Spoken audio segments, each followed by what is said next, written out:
हम बहुत सारे तरीके के नेटवर्क्स के बारे में बात कर चुके हैं और नेटवर्क की डेफिनेशंस भी देख चुके हैं। कोई भी एक नेटवर्क जो है, अगर दो या दो से ज्यादा कंप्यूटर्स को हम जोड़ेंगे, टर्मिनल्स जिन्हें हम कहते हैं, तो हम एक नेटवर्क फॉर्म करते हैं।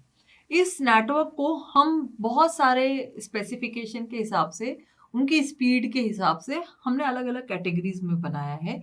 उसमें हमारे जो लोकल एरिया नेटवर्क है, या अगर आप बात करें मेट्रोपॉलिटन एरिया नेटवर्क या वैन, सर जितने भी नेटवर्क है वो सब इसके अंदर अंतर्गत आते हैं। मतलब आप यू कैन से network, it means it is the interconnection of different terminals for the purpose of sharing resources, या तो हम रिसोर्सेज शेयर कर सकते हैं, और फॉर कम्युनिकेशन पर्पज, मतलब हम डेटा शेयरिंग के लिए उनको यूज करते हैं।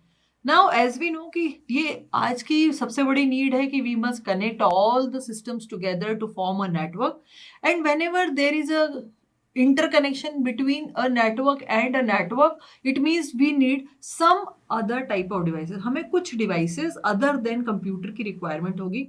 हम अगर LAN सेटअप करते हैं तो हम डिफरेंट डिफरेंट टोपोलॉजी में टर्मिनल्स को उस पर कनेक्ट कर सकते हैं। लेकिन जब हम एक लैन को दूसरी लैन से अटैच करना चाहते हैं, या अगर हम एक बहुत डिस्टेंस पे दो कंप्यूटर हैं, एक इस एंड पे, मतलब दो अलग अलग सिटीज में हैं, तो इनके बीच की डिस्टेंस बहुत ज्यादा होगी, तो वहां पर आपको कुछ और डिवाइसेस, जिन्हें हम कहेंगे कनेक्टिंग डिवाइसेस, की जरूरत पड़ेगी। अब ये कनेक्टिंग डिवाइसेस जो हैं नेटवर्किंग के लिए और इंटरनेट वर्किंग के लिए अलग अलग है। इंटरनेट वर्किंग मतलब हम दो नेटवर्क्स को जब कंबाइन करें, जैसे कि मान लेते हैं हम एक लैन को एक वैन से अगर अटैच करना चाहते हैं, मतलब कंबाइन करना चाहते हैं, मिलाना चाहते हैं, तो हमें कुछ कनेक्टिंग डिवाइसेस की जरूरत पड़ेगी। और अगर हम नेटवर्किंग की बात करें तो हम दो सेम टाइप के अगर नेटवर्क्स हैं, अगर इथरनेट है, दो इथरनेट है, उनको अगर आप कंबाइन करना चाहते हो, जोड़ना चाहते हो, तो आपको कुछ कनेक्टिंग डिवाइसेस की जरूरत पड़ेगी। तो हमने इन कनेक्टिंग डिवाइसेस को मेजरली दो कैटेगरीज में बांट दिया है, उनके हिसाब से कि हम किसको अटैच कर रहे हैं, किसको कनेक्ट कर रहे हैं। तो ये हो गई है, एक तो आपकी नेटवर्किंग डिवाइसेस और दूसरी है इंटरनेटवर्किंग। इंटरनेटवर्किंग मतलब दो अलग अलग नेटवर्क को जब हम कनेक्ट कर रहे हैं। अब नेटवर्किंग डिवाइसेस में क्या होगा कि अगर डिस्टेंस बहुत ज्यादा है तो आपको क्या रिक्वायरमेंट होगी, we require some special type of devices which are known as repeaters. ये रिपीटर्स जो हैं किस पर्पज से लगाए जाते हैं, ताकि हम जो सिग्नल है जब उनकी स्ट्रेंथ कम हो जाए तो उस स्ट्रेंथ को बढ़ाने के लिए हम रिपीटर्स का इस्तेमाल करते हैं, जो कि रीजनरेटर्स भी कहलाते हैं। और मोस्टली जो सबसे लोएस्ट लेवल है ओएसआई मॉडल का, अगर हमारे ओएसआई में 7 लेयर्स हैं, तो इसकी जो सबसे पहली लेयर है जिसे फिजिकल लेयर कहते हैं, ये उस पे काम करता है। उस पे काम करता है का मतलब होता है कि repeaters take the electrical signal and it works only on the electrical signal, जो कि मीडियम पे ट्रेवल करते हैं। If I am not talking about the transmission medium like STP, मतलब कि ट्विस्टेड पेयर के बारे में बात नहीं कर रहे हैं, कॉपर केबल के बारे में बात नहीं कर रहे हैं, तो हम ऑप्टिकल फाइबर के बारे में बात करेंगे। हमें ऑप्टिकल फाइबर अगर हम एक मीडियम लेते हैं, ट्रांसमिशन मीडियम, उसमें भी ये जरूरी है कि आप रिपीटर्स लगाएं आफ्टर सर्टन डिस्टेंस, ताकि जो भी आपका सिग्नल का स्ट्रेंथ कम हुआ है ये उसे क्या करे, अप्रूव करे। Even if we are talking about the satellite links, अगर आप ऑप्टिकल के अलावा satellite links, because satellite is also available for data communication, तो सैटेलाइट लिंक्स में भी रिपीटर्स, रीजनरेटर्स की जरूरत पड़ती है। ये एक ही तरीके के नेटवर्क्स को कनेक्ट करता है, mainly deals with the electrical signal.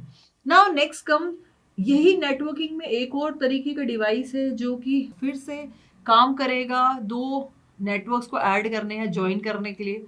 हमने ये ब्रिजेस के बारे में पहले भी देखा है कि अगर एक लैन की स्ट्रेंथ, मतलब आपको लैन की डिस्टेंस बढ़ानी है, तो वहां पर हम क्या यूज करते हैं, ब्रिजेस यूज करते हैं। ये ब्रिजेस जो है इस इलेक्ट्रिकल सिग्नल के अलावा अलावा ये यहाँ पर कुछ इनमें एक सॉफ्टवेयर पार्ट भी होता है। It means they are having, और यू कैन से कि रिपीटर से ये थोड़े से अलग होते हैं, कंप्लीटली अलग होते हैं। इनका काम रहेगा कि अगर आप एक पर्टिकुलर लैन से दूसरी लैन में सिग्नल भेजना चाह रहे हैं, सो वहां पर ये it deals with the MAC layer. हमें ऑलरेडी मैक लेयर के बारे में पता है कि मीडियम एक्सेस कंट्रोल लेयर होती है which deals with the addresses of source and the destination terminal.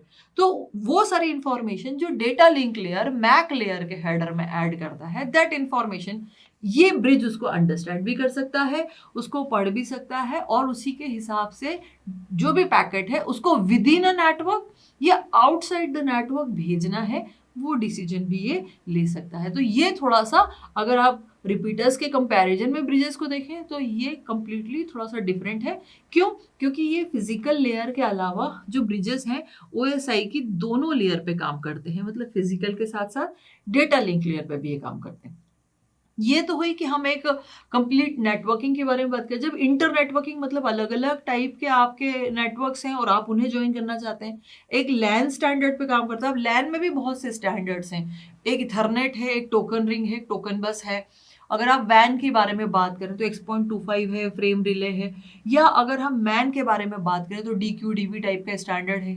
IEEE के स्टैंडर्ड्स के हिसाब से बहुत सारे टाइप के आपके पास नेटवर्क्स अवेलेबल है। अब एक नेटवर्क जब दूसरे नेटवर्क से कम्युनिकेट करना चाहता है, so naturally it requires different type of devices and those are known as routers and gateways. When we are talking about internetworking, तो उसका ये मतलब बिल्कुल नहीं है कि वहाँ रिपीटर्स और ब्रिजेस की रिक्वायरमेंट नहीं है। जब आप इंटरनेटवर्किंग के बारे में बात करेंगे तो आपको सभी टाइप के devices, repeaters, bridges, routers, gateway, सभी की रिक्वायरमेंट होगी। सिर्फ हमने यहाँ पे उसको बाइफरकेट इसलिए किया है कि नेटवर्किंग के लिए ये दो बहुत इसेंशियल है, और इंटरनेटवर्किंग में रूटर्स और जो गेटवेज हैं वो काम करते हैं ना। रूटर्स को समटाइम्स रूटर कहते हैं, कोई राउटर्स भी कहते हैं, तो जो भी टर्मिनोलॉजी सूटेबल हो वो कह सकते हैं। मैं यहाँ रूटर टर्म इस्तेमाल कर रही हूँ। तो ये जो रूटर्स हैं ये क्या करते हैं, basically they deals on the lower 3 layers, lower 3 layers पे काम करते हैं OSI की। अगर मैं TCP IP कहूँ तो TCP IP के भी यही तीनों लेयर्स आपके पास हैं, तो हम TCP IP के लिए भी ये तीनों लेयर्स पे इसको काम करवा सकते हैं, करता ही। और मेनली ये क्या करता है, पूरे पैकेट जितने हैं वो नेटवर्क लेयर, एक नेटवर्क लेयर से दूसरी नेटवर्क लेयर, मतलब एक नोड से दूसरे नोड तक के रूटिंग जो है वो इसका काम है। दैट विल सी फर्दर कि रूटिंग बेसिकली क्या होती है, लेकिन हमें मेन क्या है कि सोर्स से लेके डेटा डेस्टिनेशन तक पहुंचाना है। और अगर एक सोर्स एक किसी पर्टिकुलर नेटवर्क में है जो कि एक लैन है, और उसे दूसरे एक टाइप के वैन में पहुंचाना है या मैन में पहुंचाना है, तो वहां पर आपको रूटर्स की रिक्वायरमेंट होगी for interconnection of different types of networks. वहां पे आप इसके थ्रू और इसकी हेल्प से आप एक डेटा पैकेट जो एक पर्टिकुलर नेटवर्क से दूसरे पर्टिकुलर नेटवर्क, चाहे वो आप दो तरीके की लैन को भी आप कनेक्ट करना चाह रहे हैं, तो भी हमें रूटर्स की जरूरत पड़ेगी। तो ये लोअर 3 लेयर्स पे काम करेगा। और लास्टली अब आपके पास है गेटवेज। अगर आप गेटवेज को देखें तो गेटवेज जो है बेसिकली एक सोफिस्टिकेटेड रूटर्स हैं जो कि OSI की इन तीनों लेयर के ऊपर सारी लेयर्स पे काम करते हैं। जनरली गेटवेज जो हैं वो डिफरेंट टाइप के अगर स्टैंडर्ड्स फॉलो करते हैं, अगर अलग अलग स्टैंडर्ड वाले आपके पास नेटवर्क्स हैं और उन्हें आप जोड़ना चाहते हैं, उनका इंटरकनेक्शन करना चाहते हैं, तो वहाँ पे आपको गेटवेज की ज़रूरत पड़ेगी। ये गेटवेज क्या करते हैं बेसिकली, जब हम एक तरीके का एक स्टैंडर्ड फॉलो करते हैं तो उसमें एक पर्टिकुलर फ्रेम फॉर्मेट होता है, उसका एक पर्टिकुलर पैकेट फॉर्मेट होता है, और वो कौन डिफाइन करता है, एक पर्टिकुलर प्रोटोकॉल उसको डिफाइन करता है। जैसे कि हमने पढ़ा टोकन रिंग, टोकन रिंग एक तरीके का प्रोटोकॉल है, तो वो टोकन रिंग उसको frame structure everything will be defined on the basis of token ring.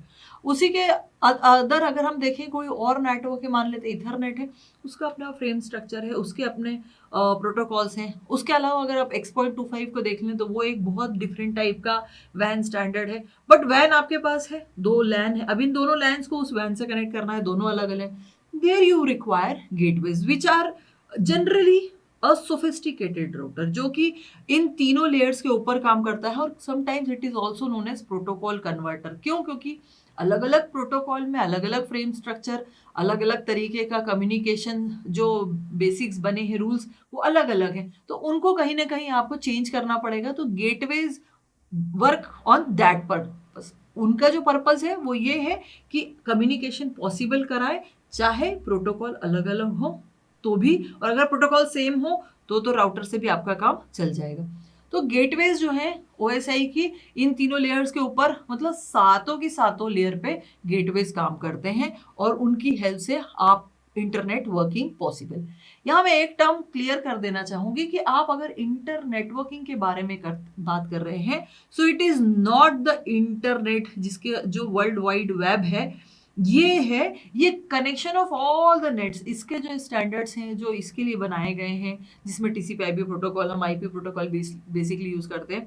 तो हम इंटरनेट और इंटर नेटवर्किंग काफी क्लोजली रिलेटेड है, लेकिन जब आप इंटरनेट लिखते हैं तो इसमें कैपिटल I है, और ये इंटरनेट जनरली द इंटरनेट है। इसका मतलब the net of net is the internet.